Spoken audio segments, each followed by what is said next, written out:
Saludos República Dominicana, soy José Liceo Almázar, esto es Paneo Semanal, dando como siempre en primer lugar las gracias a Dios por permitirnos estar aquí con ustedes y a ustedes por concedernos el siempre grato honor de escucharnos por esta Sol 106.5, de vernos en YouTube, en nuestro canal Paneo Semanal y en el canal de Sol 106.5 y de seguirnos en nuestras redes sociales Paneo Semanal, saludando como cada sábado a mi hermano y compañero Luis José Polanco. Muy buenos días, Eliseo, y muy buenos días a todos nuestros queridos y amables teleoyentes que nos dispensan el favor de su audiencia, como todos los sábados de 10 a 12 meridiano en su programa Paneo Semanal.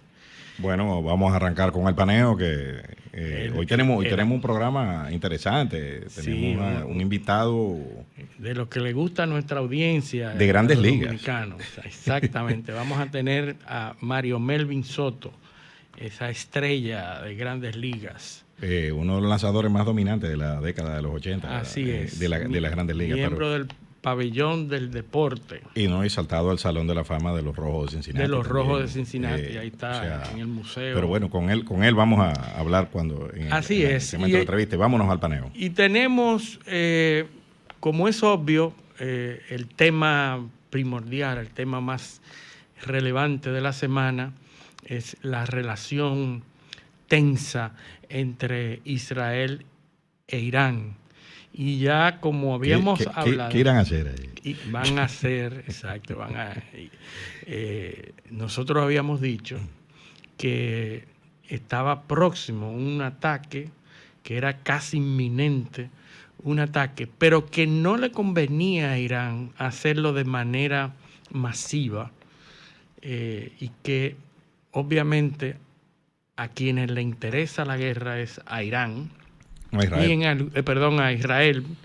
a Israel y en alguna medida a los Estados Unidos. Efectivamente, lo que sucedió justo después del programa fue que en la madrugada se produjeron ataques masivos en términos de número de drones y misiles que se lanzaron, pero interesantemente Irán de alguna manera avisó y dio pautas de que ese ataque se iba a producir y eso le permitió a Israel y sus aliados que están en el territorio repeler con éxito todos y cada uno de esos ataques.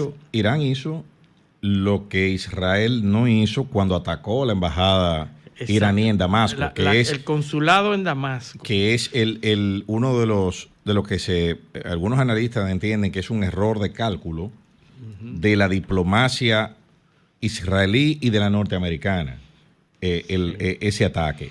Claro. Ahora, como tú señalas, a Irán no le conviene una guerra directa. No, una guerra Ahora bien, a Israel tampoco. En términos militares. En términos políticos, sí, a Netanyahu. Porque aquí hay que hacer una división entre los intereses de Netanyahu y los intereses de Israel. Correcto, que no necesariamente van alineados. Israel no tiene, es una superpotencia militar, todo lo que tú quieras, pero sin el respaldo de la comunidad internacional, que todo esto se lució demasiado libreteado. De hecho, países que son enemigos de Israel, como Jordania. Cooperó. Participó. Cooperó activamente derribando drones. Sí. Porque hay que decir una cosa, Jordania reconoce al Estado de Israel y tiene relaciones diplomáticas con Irán. Así es. Que es un estado musulmán en donde hay bases norteamericanas en Jordania. Que incluso que es una de es la línea que están siguiendo muchos estados árabes, sí. Incluyendo a los saudíes, que hemos dicho aquí anteriormente, que ya restauraron sus relaciones diplomáticas con Israel, pero ahí están los Emiratos Árabes Unidos, Qatar, con Irán. Con Irán, perdón. Sí. Y tienen también relaciones con Israel. Arabia Saudita no, pero Egipto sí. Sí. Y Egipto tiene relaciones diplomáticas con Israel, pero no tiene con Irán. Así es. O sea, es un panorama, una dinámica bastante interesante lo que sucede ahí. Pero lo que sí está claro es de que esos ataques, a pesar de la cantidad de drones y misiles lanzados, tenían la clara intención de que no se escalara el conflicto después de esos ataques. Control de daño previo. Control de daños controlados, porque a pesar de que fueron masivos la cantidad de drones y misiles, todos y cada uno de ellos fueron derribados con éxito sin que se produjera una sola víctima y un solo daño material ni individual, ni humano. Entonces, ¿cuál era la situación después de ese ataque? Bueno, todo el mundo pensaba, y entiendo que era la intención de Irán, de que se diera el caso por cerrado, como tuiteó la cuenta oficial del Ministerio de Relaciones Exteriores de Irán, que tuiteó en las redes sociales diciendo que da ese asunto por terminado. Es decir, la intención era, yo respondo a mi población que demanda una respuesta por el ataque a la embajada en Damasco. Y en efecto hubo celebración en Irán. Y hubo celebración, y lo dijimos en el programa, que la población demandaba que Irán tomara acciones. O sea que políticamente el objetivo se cumplió. El objetivo se cumplió. Porque también el régimen iraní tiene fracturas a lo interno. Sí. Recuerden las protestas que hubo hace unos meses. Las protestas por la muerte de esta activista mujer que fue bastante dura, que decíamos es una situación difícil porque pudiera estar tambaleando el régimen, pero se estabilizó. Irán termina ese ataque y prácticamente da las cosas por terminadas, el asunto por cerrado. Pero entonces viene Israel y dice, no, el asunto no se queda así. Y entonces amenaza con una respuesta que los especialistas internacionales decían, no hace falta, pero Israel mantiene esa voluntad o ese propósito de volver a retaliar ese ataque. Claro. Y entonces nos pasamos unos días, unas semanas, esperando un posible ataque de Israel. Que evidentemente, a la luz de los acontecimientos, fue una semana de negociaciones. Exacto. De por dónde es, qué es lo que vamos a hacer y cómo y hasta Llegó dónde. hasta el punto de que Biden había disuadido a Netanyahu para que no retaliara, para que no atacara. Incluso lo dijo, hemos estado conversando con Netanyahu para que deje ese asunto así. Sin embargo, ayer, viernes en la madrugada, se produjo un ataque de Israel a diferentes puntos de Irán, en el territorio de Irán. Y esos ataques son los ataques más extraños porque varios medios reportaron ataques a poblaciones o a diferentes puntos, pero Irán, por su parte, anuncia que la situación está tranquila, que aquí no se ha producido ningún ataque. Incluso aportó videos de la base militar en Isfahán, que fue uno de los supuestos objetivos. Y extrañamente también, los israelíes tampoco han dado detalles. Un reporte de blancos golpeados, del resultado de esos ataques. Y también anoche hubo unos ataques en Irak. Sí. Pero no fueron aéreos, sino parece ser un tema interno. Era en una base de Irak donde se supone que hay una milicia iraní. Una milicia pro-iraní. Pro-iraní. Entonces, así está el panorama ahí. Ahora, ¿qué logró Netanyahu con esto? Probablemente el objetivo político de unificar a los israelíes no se ha logrado, pero sí logró sacar el tema de los rehenes del tapete, que es, como decíamos el sábado anterior, es el verdadero talón de Aquiles y es lo que está produciendo, o es el argumento principal, mejor dicho, de la oposición en Israel. Hay 133 rehenes en manos de Hamas que todavía no han sido, no se ha podido localizar. No sabemos ni siquiera si están vivos. Y ahí volvemos, exacto. No se sabe porque pidieron, Fíjense que eso, y esa noticia la comentamos la semana pasada, que pasó por debajo de la mesa prácticamente en todos los medios. Hubo una petición, uno de los puntos que se está negociando en Egipto, el tema del cese al fuego, el intercambio de rehenes, es que en un momento, una de las partes que representaba a los israelíes pidió la liberación de 41 rehenes a cambio de 400 prisioneros palestinos que están en poder de los israelíes. ¿Y qué pasó? Le dijeron, no tenemos 40 rehenes disponibles. Los que estaban negociando, no. Los que estaban negociando le dijeron que no podían entregar 40. Y que si entregaban 40, tenía que ser un cese al fuego permanente. O sea, le pusieron una condición. Es imposible de cumplir. Entonces, ahí se puede estar jugando. Quizás esos rehenes ya no estén vivos. Sí. Y a Netanyahu, ni le conviene a Netanyahu admitirlo, ni le conviene pero jamás. Tampoco le conviene jamás decirlo porque le daría la justificación para ir a arrasar con lo que queda de la franja de Gaza. Sus elementos de negociación son los rehenes. Exactamente. Entonces, la otra cosa es el asalto a Rafah. Ya eso también pasó a un segundo plano y existe una especie de justificación para que el gobierno, para que las tropas israelíes puedan entrar. Recordemos que en Israel hay una fractura interna política que cada vez se está haciendo más grave. Los medios israelíes ya están conociendo, la Suprema Corte de Justicia israelí está conociendo un recurso que busca censurar el tema de la hambruna de los niños gazatíes. Sí. O sea, ya hay activistas. Es difícil la situación interna de Israel, que es algo que no se comenta. No, claro, porque el lobbying más fuerte lo hace la prensa internacional, pero hasta dónde, y ya se discute, hay un medio que yo sigo mucho en Israel, el Haaretz se llama, que es un medio bastante crítico con el gobierno israelí.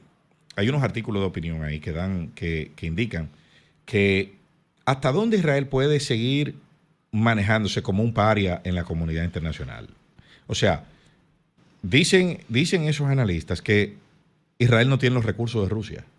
O sea, los recursos naturales, ni humanos, ni naturales. A nivel de comercio internacional. O sea, Israel es un país dependiente totalmente de la comunidad internacional. Aún este ataque a Irán demostró eso, de Irán, demostró eso. Si no entra la Fuerza Aérea norteamericana, la Fuerza Aérea inglesa y los franceses también. Los franceses, y no entra Jordania, que lo que dicen los jordanos, no es que nosotros estamos a favor de Israel, es que nosotros no vamos a permitir que nuestro espacio aéreo lo use nadie. Sí. En lo que vuele por aquí, nosotros lo tumbamos, sea israelí o sea iraní.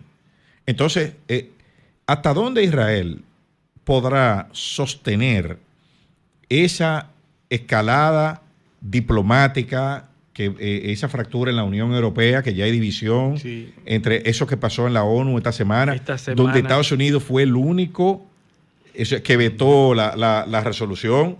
Así es, o sea, muchas abstenciones, incluso de los aliados norteamericanos. Y los Estados Unidos, a pesar de que vetó, al final dijo, hay que pensar en un estado de Palestina. O sea, al finalizar la votación dice, lo que pasa es, dicen los Estados Unidos, estamos de acuerdo, pero deberá ser negociado con Israel. Una cosa extraña, ¿verdad? Porque tú vas a crear, a reconocer el Estado de Palestina, pero va a negociar con el que se opone. Que negociar con Israel. No, pero y no solo eso, Luis. Planteábamos la semana pasada también que eso de reconocer un Estado palestino, la comunidad internacional tiene que ser cuidadosa. Pues primero hay que elegir un interlocutor válido entre los palestinos y ese interlocutor tiene que tener la capacidad de garantizar el monopolio del uso de la violencia dentro de los territorios, que es un elemento esencial de cualquier Estado. Y eso no está garantizado. Nadie lo tiene. Mahmoud Abbas no puede garantizar eso desde Cisjordania. O sea, ahí eso es lo primero que habría que garantizar es eso. Y obviamente temas muy espinosos que habría que negociar con los israelíes, como son las fronteras. ¿Dónde van a estar las fronteras? Sí. Si donde están ahora o volver a la frontera del 68, 68. que implicaría devolverle territorios a Siria, Eso lo que son los saltos del Golán. Parece ser difícil. Entonces, eso no va a ser tan fácil. Ahora, lo que sí hay es una voluntad de la comunidad internacional de primero, buscarle un fin al conflicto y segundo, de reconocerlo como Estado. Sí. O sea, ya parece que hay una decisión firme y por eso digo, hasta dónde, mira lo que le está costando eso a los Estados Unidos. Sí. Y Estados Unidos está pasando, incluso el Senado norteamericano escuchó esta semana un tema de, ahí hubo una audiencia por el tema de antisemitismo. Sí. O sea, mira hasta dónde está llegando eso, que está minando el tema. Se está convirtiendo en un tema escabroso, importante. Y lo dijimos. El antisemitismo. Y lo dijimos en el supermartes, ¿recuerdas? Sí. El non-committed voters, los votantes no comprometidos, castigaron a los demócratas por su posición anti o pro-israelí. ¿Entiendes? O sea, por eso es que los Estados Unidos están buscando una forma rápida o de por lo menos aplacar ese conflicto durante unos meses hasta que pasen las elecciones y después ver qué pasa. Así es, Entonces, porque estamos precisamente en un periodo preelectoral que sí, es muy delicado, sobre todo con la actual composición de las fuerzas a lo interno de Estados Unidos, donde no está definido para ninguno de los dos partidos. Uh-huh. Y cualquier problema que surja se le va a atribuir al gobierno de Biden. Uh-huh. Cualquier escalada se le va a atribuir a Biden si el tema que se escucha es la pérdida de liderazgo internacional de Biden y cómo está permitiendo que este tipo de cosas se produzcan en el mundo. Y por eso es que las posiciones de Estados Unidos ha estado de esa manera ni a favor completamente, ni tampoco en contra. ni tan cerca, ¿cómo es? Ni tan lejos que no alumbre, ni tan cerca que queme el santo. O sea, hay que. Ahora, lo que sí digo es que Estados Unidos, obviamente, ha perdido mucha relevancia en el escenario geopolítico internacional. Cada vez vemos cómo las cosas se solucionan al margen de lo que de la línea de la influencia de los Estados Unidos. De la influencia de los Estados Unidos. La verdad que ha habido un retroceso y vemos cómo sucedió esta semana el tema de la retirada de Mali.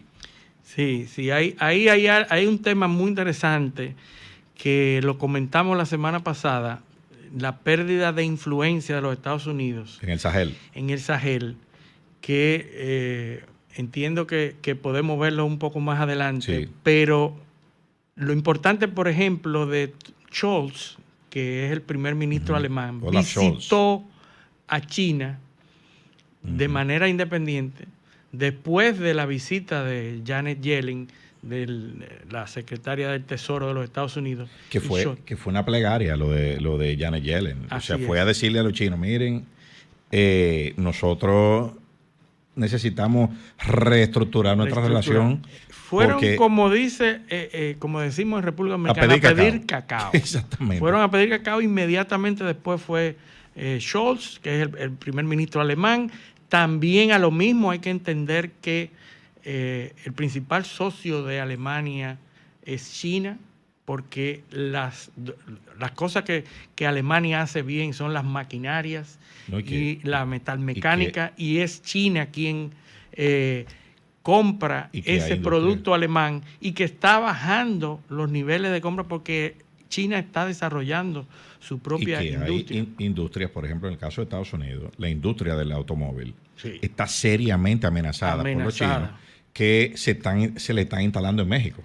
Se están instalando en todas partes. Ahí están sacando vehículos que cada vez más tienen unos niveles de venta importantes en el mundo. Los chinos se le están instalando en México a fabricarle los carros chinos para meterlo en Estados Unidos. Sí. Entonces, lo del vehículo eléctrico, ni hablar. Ni hablar lo que está pasando ahí, que ya los chinos, por mucho, han superado a Tesla, que es el gran constructor de vehículos eléctricos. Y hay un vehículo que acaba de salir la semana pasada, que es...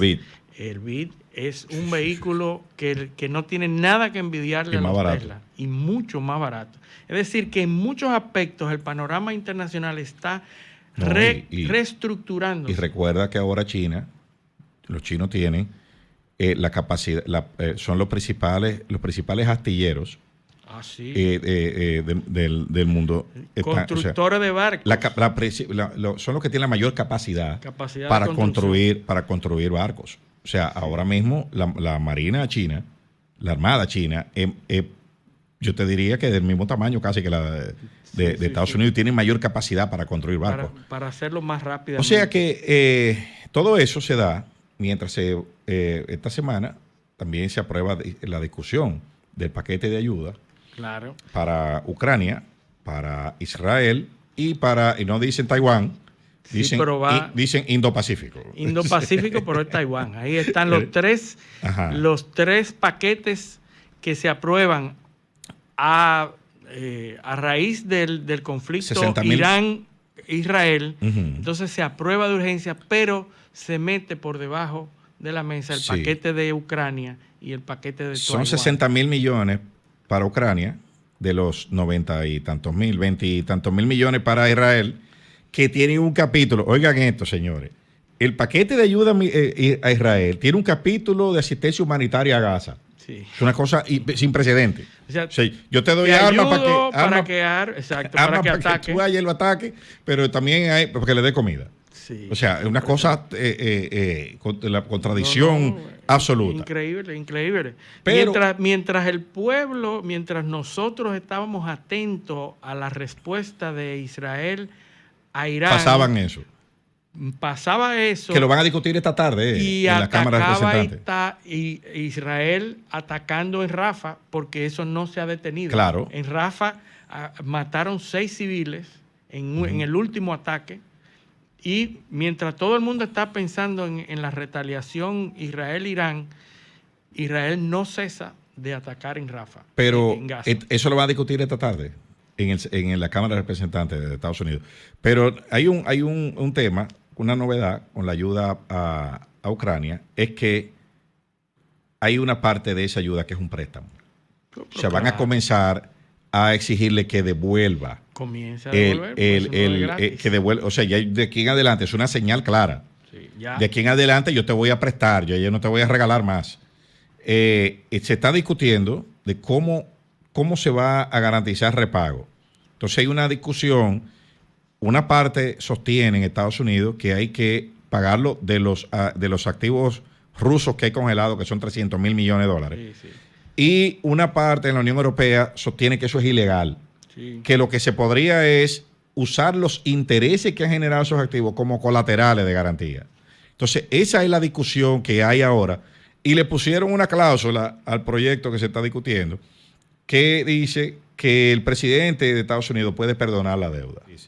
Seguimos con Estados Unidos. Mientras nosotros, los simples mortales que vemos las noticias internacionales, estamos muy enfocados y atentos a lo que sucede entre Israel e Irán y entre Ucrania y Rusia y Estados Unidos, en África se está produciendo una situación que normalmente pasa por debajo. Tú sabes que en estos días había un psicólogo, un neuropsicólogo norteamericano, decir que las noticias son como la margarina, dañina, pero no se puede. porque son una forma de entretenimiento disfrazada de educación, y por eso tú la consumes sin remordimiento. Así mismo. Entonces, como la margarina, que tú sabes que hace daño, está disfrazada de mantequilla, pero tú la consumes. No. Entonces,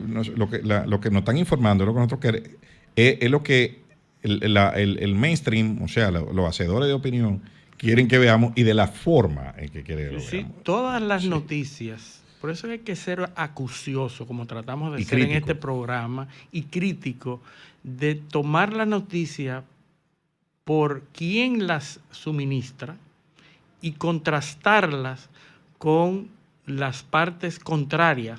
Y entonces uno sacar críticamente. Usualmente la verdad está en el cuál- medio. Completamente. Y es el resultado del análisis. Sí, ¿verdad? sí. Porque si tú no analizas La ponderación. y ponderas, pues no, la verdad se queda velada. Lo que vimos y hablamos en algún momento en este programa la semana pasada de un acuerdo entre Níger y Rusia, la Federación Rusia, hicieron un acuerdo militar. Hay que saber, hay que recordar que Níger fue objeto de un golpe de Estado que rebeldes militares apresaron al jefe de Estado y lo tienen secuestrado ahí, y la situación política cambió en Níger, una importante zona en África.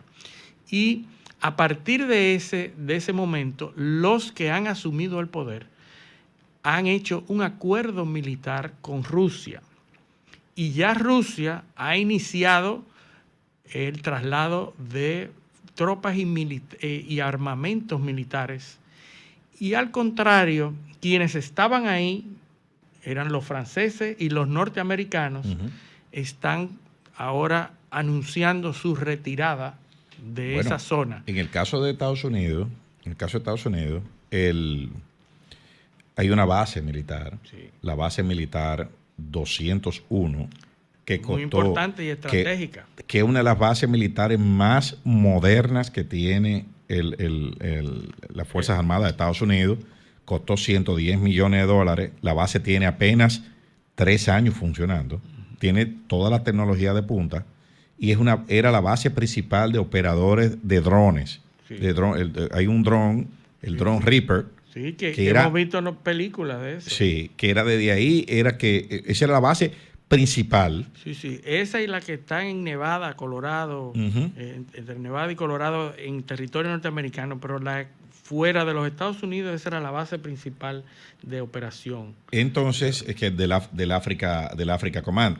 Los rusos ahora han formado una reedición de lo que en la Segunda Guerra Mundial se llamó el Africa Corps. Exacto. Que fue famoso porque su comandante Erwin Rommel. Erwin Rommel, era el alemán. comandante, el jefe del Africa Corps.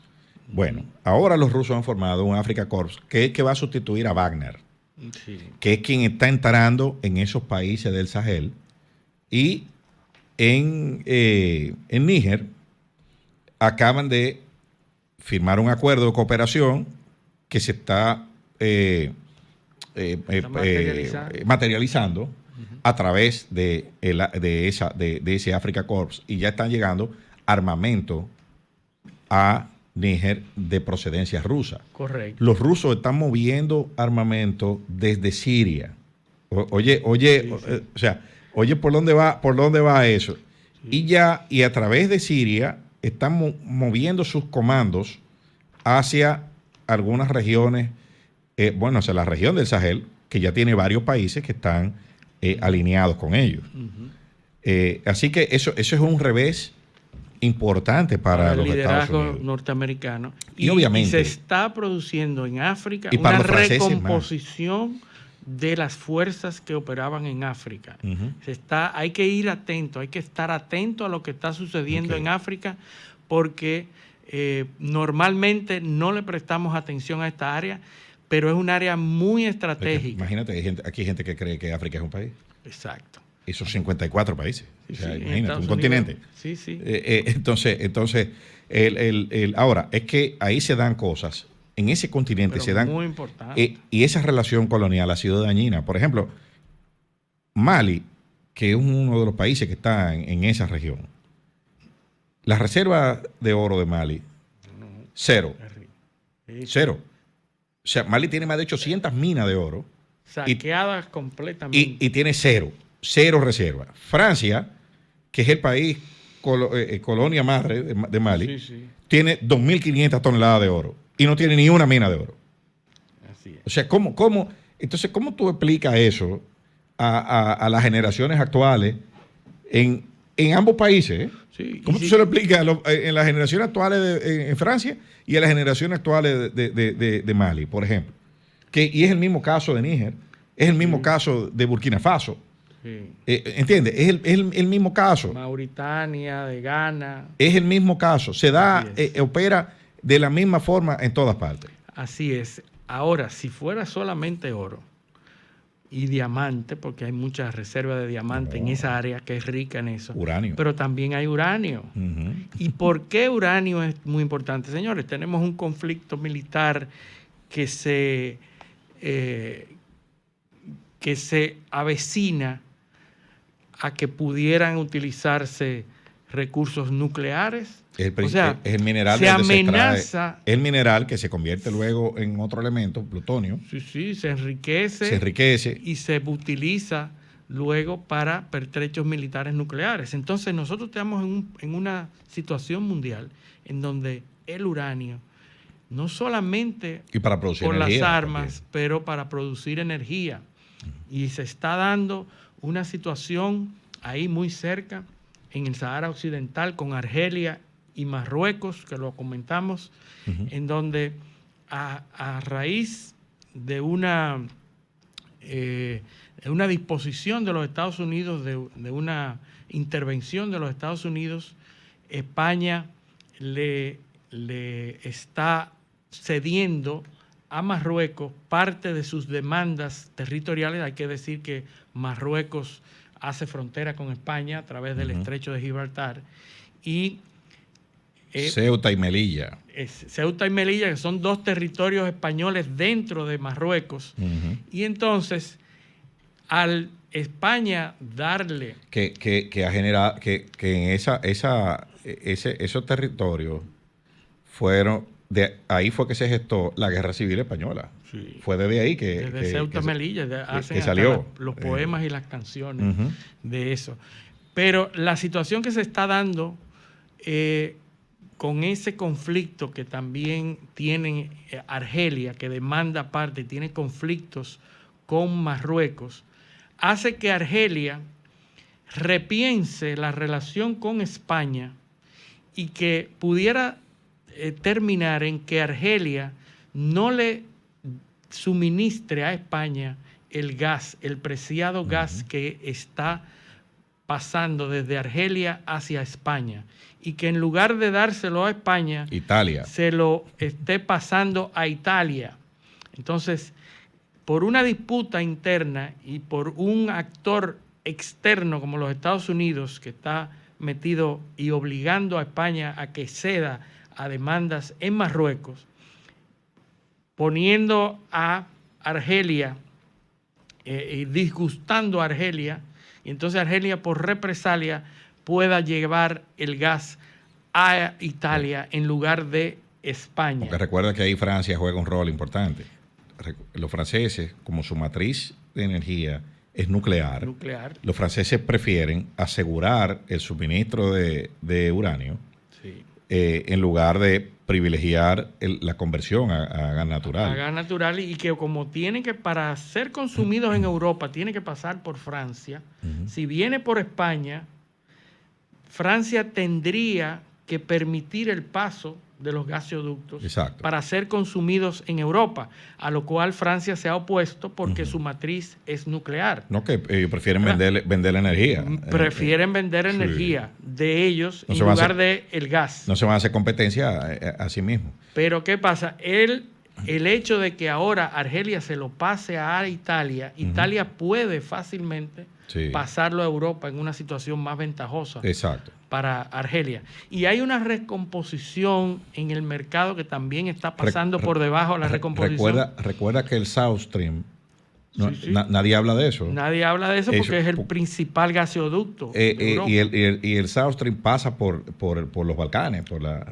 Sí. Es vital analizar la dinámica de suministro de energía, tanto de gas como de petróleo Porque para entender lo que está pasando. Recuérdate que las sanciones al petróleo ruso son al que va por barco. Sí. El que va por tubería no tiene sanciones. Nadie le interesa sancionar a Rusia por ese petróleo. Imposible, porque ahí hay una dependencia energética de varios países de la Unión Europea que se alimentan de petróleo y de gas que van por tubería. Pero hay una situación interesante con Naturgy, que es una empresa española.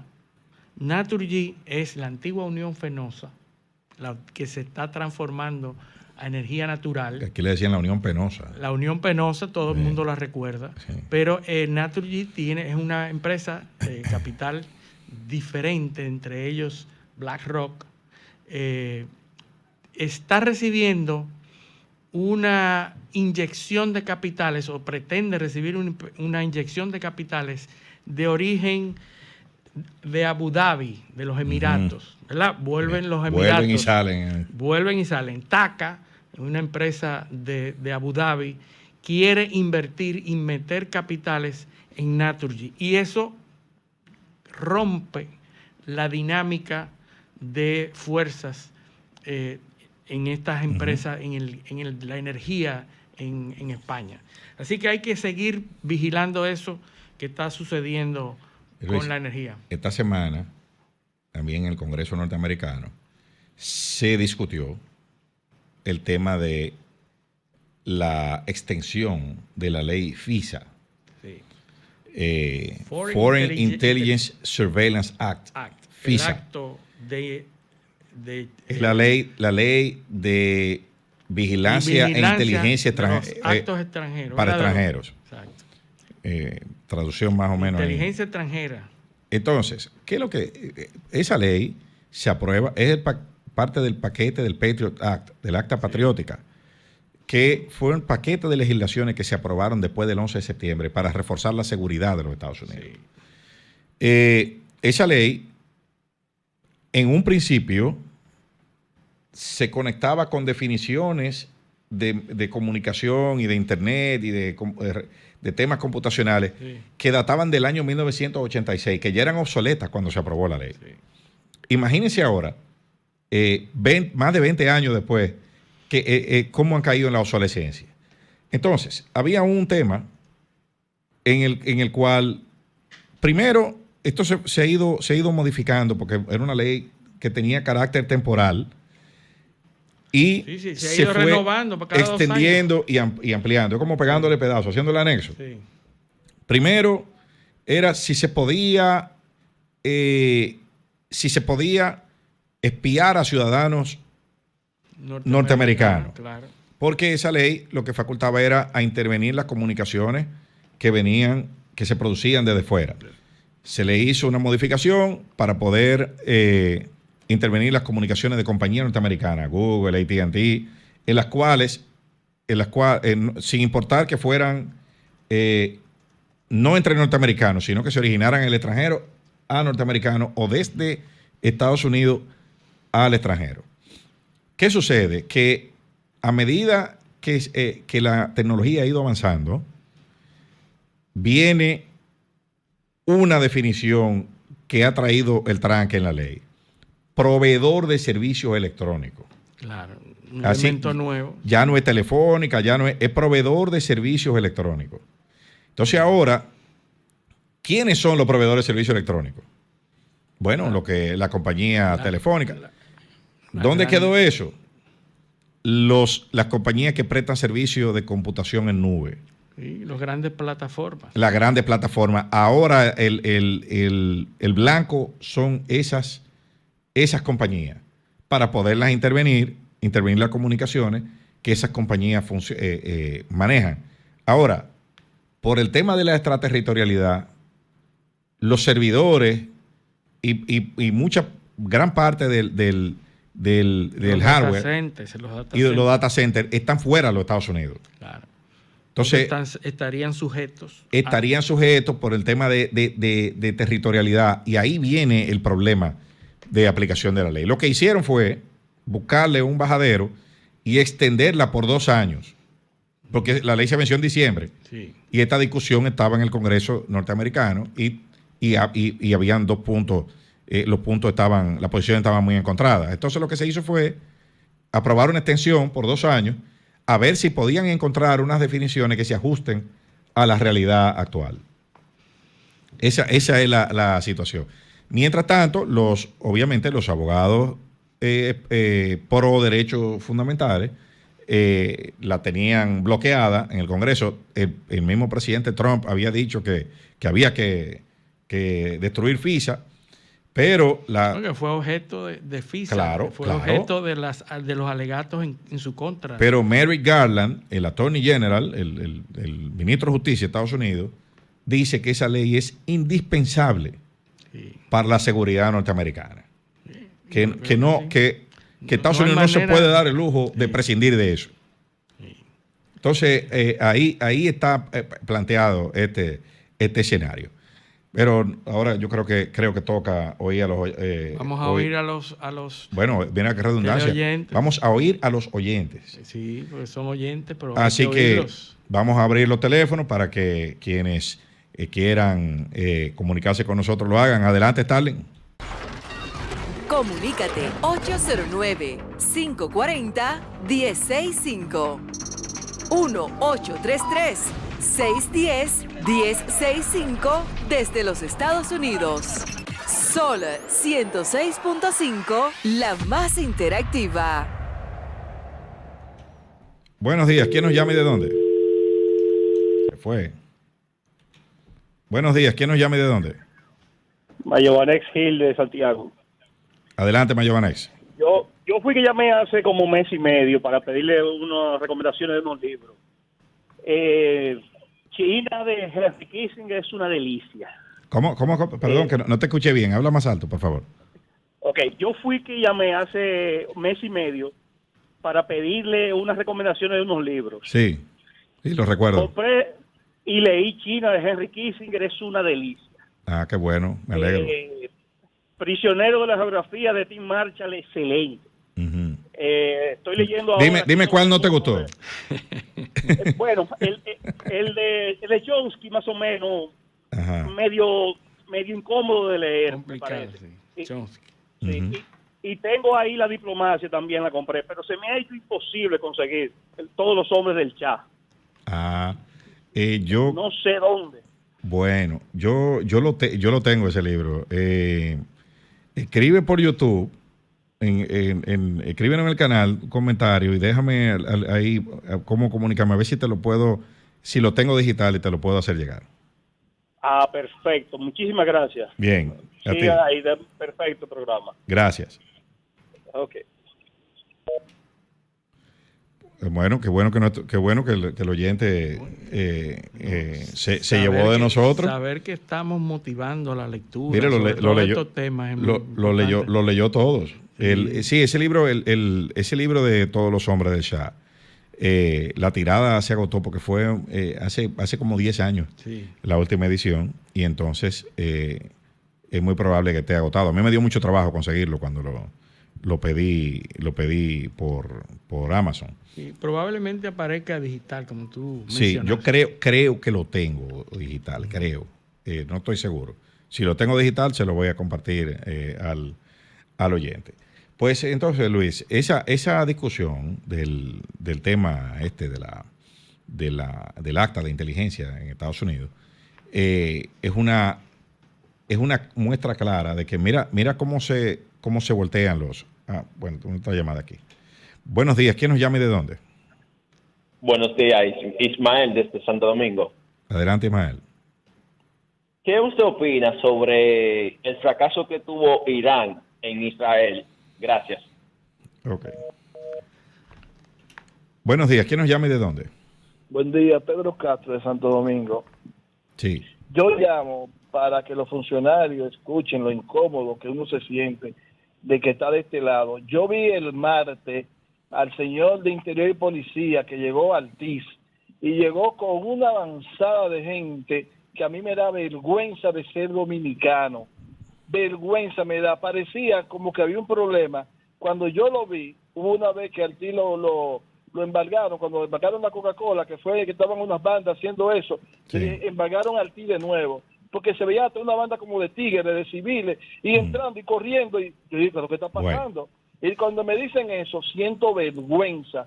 ¿Por qué? Porque yo vi una vez a Subero Isa, que andaba, cuando era presidente de la Suprema Corte de Justicia, con una sola persona. Porque tenemos que aprender, porque usted es funcionario hoy, pero mañana usted no va a ser nadie. Y es peor cuando usted se trae. Eso es parte de la bueno, cultura. Gracias por su aporte. Buenos días, ¿quién nos llama y de dónde? Sí, buenos días, Frank, desde Santo Domingo. Adelante. Yo difiero un poco con ustedes en cuanto a que Israel realizó un ataque. Para mí eso fue más bien una prueba que ellos hicieron. A Israel no le conviene atacar antes. Bueno, hay varios muertos. Si usted se refiere al ataque en Damasco o al ataque a Irán. A Irán.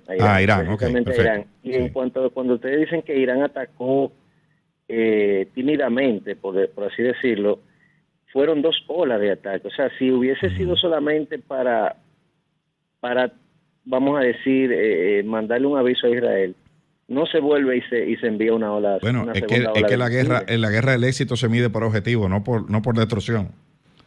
Entonces hay que ver cuáles eran los objetivos. Bueno, entiendo que Israel entonces tuvo más éxito en eliminar. Es probable que sí. Así es. Gracias por su aporte. Okay. Buenos días, ¿quién nos llama y de dónde? Sí, buen día, habla Mercy Roa de Monsanto La Fe. Yo lo que digo que para estas elecciones, los dominicanos que tienen conciencia, debemos saber y ver cómo se ha haitianizado en este gobierno el país y cómo este señor presidente ha cogido tanto dinero prestado. Si le damos 4 años más, la patria desaparecerá. Yo creo que de estos candidatos políticos que hay, el único que tiene carácter para arreglar esto es el señor Abel Martínez, porque en Santiago cuando él tomó la sindicatura era un desorden. Gracias. Ahí está su opinión. Gracias por su aporte. Buenos días, ¿quién nos llama y de dónde? Saludos, buenos días. Buenos días. Mi nombre es Anderson Espejo, le hablo desde Payal Moca. Sí. Es para expresarle algo con respecto a lo que está pasando con los comerciantes chinos, que se ha destapado solamente que ellos están evadiendo lo que presentan, que no es correcto y eso, pero el chino tiene una mafia muy grande y los gobiernos hasta ahora no habían hecho caso de eso. Todos los comerciantes locales han estado sufriendo competencia desleal porque el chino de todas formas evade. Bueno, había un reclamo que se externó en la Asociación de Industrias. O sea, esto tiene tiempo en el tapete por las asociaciones de empresarios dominicanos que han denunciado eso mismo que usted señala, que competencia desleal. El chino cuando... Le voy a poner un ejemplo, si me permite. Sí, brevemente. Yo trabajo para una empresa que es importadora y nosotros traemos productos que son de licencia, que pagaban una licencia, y a nosotros aduana nos pide todos los avales del mundo para poder traer cualquier producto de ellos. Sí. Incluso en una ocasión nos pidieron que trajéramos un supervisor de esa marca para poder validar que estábamos trayendo correctamente, a pesar de todos los avales que teníamos. A ustedes se la ponen en China y a los chinos no. Exactamente. Entonces el chino trae todo eso, pero copias baratas y de mala calidad. Los chinos lo ponen aquí. Y pasan por aduana. Entonces, así no podemos. Es imposible. Gracias por su aporte. Buenos días, ¿quién nos llama y de dónde? Buenos días, Gani González de Brooklyn, New York. Adelante. Nueva York. Mire, el pueblo dominicano que tenga mucha cuenta con votar por este presidente Luis Abinader, porque Luis Abinader le ha hablado mentira y mentira al país, endeudado el país. Hito Bisonó fue el más mentiroso con la formulita. Luis Abinader dijo que en 2 años iba a la delincuencia de República Dominicana. A lo contrario, la delincuencia ha aumentado, los atracos, los robos, la comida cara. ¿Quién ha visto eso? Que un pollo vaya a una libra a 90 pesos, una sopita a 10 pesos, y ese indolente presidente, así dice él que tiene un 60%. Gracias por su aporte. Se va a llevar la sorpresa el 19 de mayo. Bueno, gracias por su aporte. Buenos días, ¿quién nos llama y de dónde? Buenos días, Freddy Medina, Santo Domingo Oeste. Adelante. Hay algo que no se le ha puesto atención en este país y es a la invasión de terrenos. A mí nunca me han invadido nada, pero como dominicano me da mucha pena y mucha vergüenza que toda la circunvalación estén arrabalizadas sin ningún tipo de control. Y tienen que tener en cuenta, deben tener en cuenta todos los problemas sociales que se derivan de la semilla de la delincuencia en invasión de terrenos. Porque ahí es que se dan, ahí es que es el cultivo de la delincuencia, porque están fuera de todo las leyes que hay, de los servicios. Bueno, gracias por su aporte. Buenos días, ¿quién nos llama y de dónde? Buenos días. Sí, buenos días. ¿Quién nos llama y de dónde? Miguel Torres de Boston, Massachusetts. Adelante. Yo no me explico. Ese señor que está llamando, yo soy un interactivo de ustedes. Ese señor que está llamando todos los días llama. Es que tiene esa facilidad para llamar. ¿Cuál señor? ¿A quién usted se refiere? Al que acaba de llamar, al que está de Brooklyn. Ajá. Que dice que el presidente está hablando mentira. ¿Dónde que él vive? Porque yo vivo en Estados Unidos y yo nunca en mi vida había visto la gasolina subir tanto dinero como ha subido ahora. Bueno, él dijo que vive en Brooklyn. Dice él que vive en Brooklyn, pero parece que, no sé, parece que en otro país, porque bueno, aquí la gasolina sube hasta 50 centavos, que nunca había subido, se había visto. Bueno, gracias. La comida carísima, tú vas al supermercado, tú vas a la bodega. Gracias por su aporte. Al que acaba de hablar de Brooklyn. Sí, gracias por su aporte. Buenos días, ¿quién nos llama y de dónde? Buenos días, ¿quién nos llama y de dónde? Buen día, Jeff Castillo, del distrito. Dígame. Tú sabes que con eso del acontecimiento de esta semana, lo de Irán parece como programado Israel. ¿Por qué? Ese nivel de precisión y de exactitud con la que se Yo pienso lo mismo. Me causa suspicacia. Porque aquí yo leo que hay 2 ganadores y 3 perdedores. Gana Israel porque le da una bocanada de aire a Netanyahu para poder seguir con su invasión. Así es. En Gaza. Gana el partido demócrata, que se vende ante la prensa internacional que ellos no están de acuerdo con la guerra, y pierde el partido republicano porque parece que el discurso de oponerse a financiar guerra no está calando en el electorado estadounidense.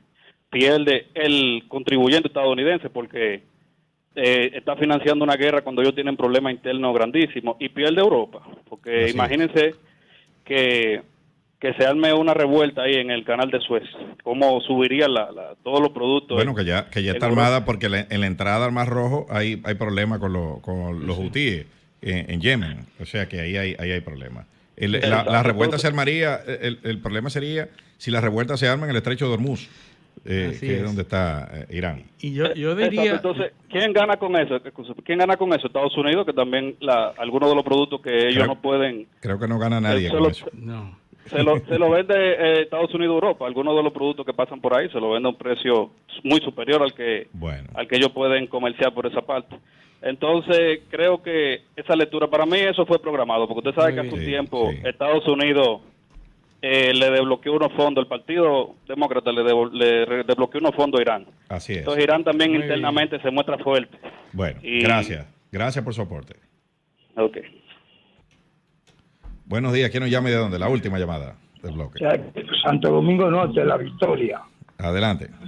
El nombre es Mambrú. Oye, pues yo no me explico cómo que era la encuesta que están haciendo a favor de Luis, comprando un arroz 40 pesos una puntilla, y uno alquilando una tierra de un país fuera y que para sembrar maíz.